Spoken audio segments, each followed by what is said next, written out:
tüm haşmetiyle karşımda duruyor.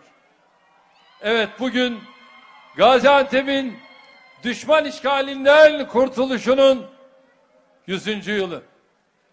Antep'i savunurken şehit düşen erkeğiyle, kadınıyla, genciyle, yaşlısıyla binlerce kahramanımızın her birini rahmetle tazim ediyorum.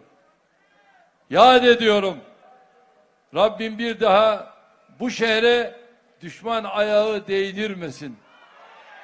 Rabbim bir daha bu şehrin insanlarını kurtuluş mücadelesine mecbur bırakmasın. Bir asır önce burada İstiklal ve istikbal ateşini yakanların torunları bugün de ekonomik ve insani kalkınma mücadelesinin meşalesini taşıyorlar. İstiklalinin bedelini kanıyla, kalkınmasının bedelini alın teriyle, bölgesindeki kaosun bedelini kardeşlerinin yükünü omuzlayarak ödeyen Gaziantep, sahip olduğu imkanların kıymetini çok iyi bilir. Ve biz AK Parti'yiz.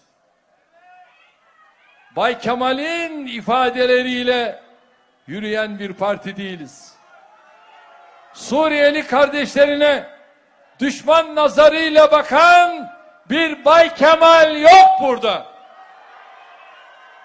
Tam aksine, tam aksine biz sevgililer sevgilisinin ve Rabbimizin emri ilahisi mucibince innemel mu'minune ihve. Muhakkak ki müminler kardeştir. Ve biz kardeşlerimize onları gönderecek yer aramayız. Eğer silahlardan kaçmışlarsa, eğer ölüm sahikiyle kendi evini terk etmişse, kapımızı biz onlara nasıl açtıysak bugün de açarız, yarın da açarız. Onun için şu anda ülkemizde malum 5 milyona yakın Suriyeli kardeşimiz var. Ama Bay Kemal bundan rahatsız. Niye? Çünkü onun kardeşlik anlayışı diye bir anlayış yok. Onlar bu ülkedeki vatandaşlarına karşı da zaten böyle davranıyorlar. 81 vilayetimizin tamamında şehit kamillerin, Şahin Beylerin, Karayılanların ve daha nice aslan yürekli evlatlarının emanetini yere düşürmeyen Gaziantep sadece bölgesinin değil, ülkemizin parlayan yıldızı olarak hep ileriye gitmiştir. Ve daha da ileriye gidecektir. Evet, öncü kişiler ve öncü fikirler gibi unutmayın, öncü şehirler de vardır. İşte Gaziantep bu öncü şehirlerden bir tanesidir. Gaziantep geçmişten bugüne hep işte böyle öncü bir şehir olmuştur. Bu şehir dün milli mücadelenin öncüsüydü. Bugün kalkınma hamlemizin, dünyaya örnek olan insani duruşumuzun öncüsüdür. Dün düşmanı bu topraklardan atmıştınız. Bugün üretiminizle, emeğinizle, insanlığınızla düşmanın bu topraklara tekrar gözünü dikmesini engelliyorsunuz. Gaziantep'in çalışkan, atılımcı, cesur, vizyoner, ülkesini ve milletini seven insanları, geçmişlerini bildikleri ve bugüne hakim oldukları gibi geleceği de iyi okuyorlar. Ülkemizin ekonomi tarihine geçen Anadolu aslanları tabiri bu şehirden çıkmıştır. Kardeşliğin, ensar bilincinin, sizler var ya sizler muhacire ensar oldunuz. en güzel örneğini bu şehirde sergilediniz. Hiçbir kalkınma hamlesi, hiçbir kuşatıcı politika mahallindeki insanlar sahip çıkmadan neticeye ulaşamaz. Sizler gayretiniz ve başarılarınızla sadece kendinizin, sadece bu şehrin değil, tüm bu bölgenin kaderini değiştirdiniz. İşte bunun için Gaziantep bizim her yerde örnek gösterdiğimiz, her yerde model olarak sunduğumuz kahramanımızdır, gururumuzdur. Bugün de burada Gaziantep'te yapımı tamamlanan yatırımların, eser ve hizmetlerin açılış heyecanını sizinle paylaşmak üzere bir aradayız. Yazı bağı, hayvan barınağını sahipsiz hayvanların sokaklardan alınarak temiz ve güvenli ortamlara taşınması bakımından önemli bir hizmet olarak görüyorum. Tüm belediyelerimize de sahipsiz hayvanları sokaktan alarak hem vatandaşlarımızın güvenliğini sağlayacak hem bu canları koruyacak adımları süratle atmaları çağrısında bulunuyorum. İşte Asiye yavrumuzun başına gelen hadise. Beyaz Türkler, sahip çıkın hayvanlarınıza. Hayvanlarınıza sahip çıkın.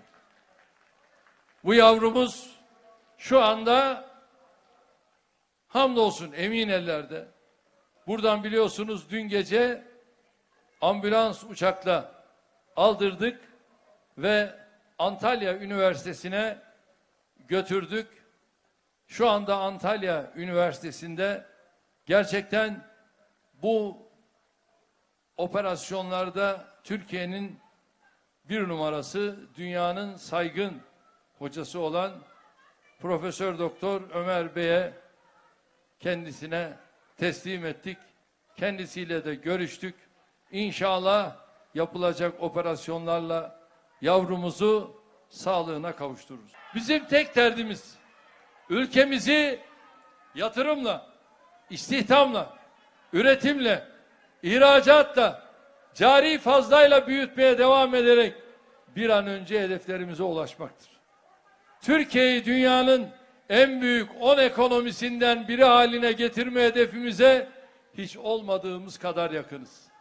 Allah'ın yardımı ve milletimizin desteğiyle 2023'e kalmadan bu işi bitirmiş olacağız. Bizi en iyi yıllık 10 milyar doların üzerinde ihracatı olan, aylık 1 milyar dolar ihracat sınırına dayanan orta ve yüksek teknolojili ürünlerin üretimine giderek daha çok yoğunlaşan Gaziantep anlar. Gaziantep'in her mücadelemizde olduğu gibi bu süreçte de en güçlü şekilde yanımızda olacağından şüphem yok. Değerli kardeşlerim, büyük ve güçlü Türkiye'nin altyapısını 81 vilayetimizin her birini kapsayacak şekilde kurduk. Gaziantep potansiyeli ve çalışkanlığıyla bu kalkınma hamlesinden en çok istifade eden illerimizin başında geliyor. Ve son 19 yılda Gaziantep'e yapılan yatırım ne biliyor musunuz? 45 milyar lira. İnşallah önümüzdeki dönemde şehrimizi daha büyük hizmetlerle buluşturmaya devam edeceğiz. Bu duygularla bir kez daha açılışını yaptığımız eser ve hizmetlerin Gaziantep'e hayırlı olmasını diliyorum. Emeği geçenleri tebrik ediyorum.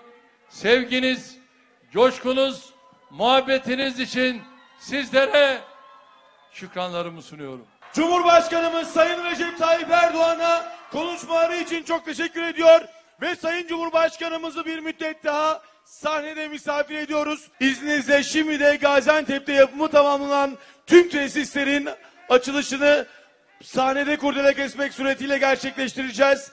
Buyurunuz lütfen. Gaziantep hazır mıyız? Şimdi tüm eserlerin buradan kordelasını keserek inşallah açılışını yapıyoruz. Sizlerle beraber yapıyoruz. Bismillahirrahmanirrahim. Tüm Gaziantep'e, Gaziantep'lilere ve emeği geçenlere hayırlı olsun diyoruz. Hazır mıyız? Ya Allah! Bismillah.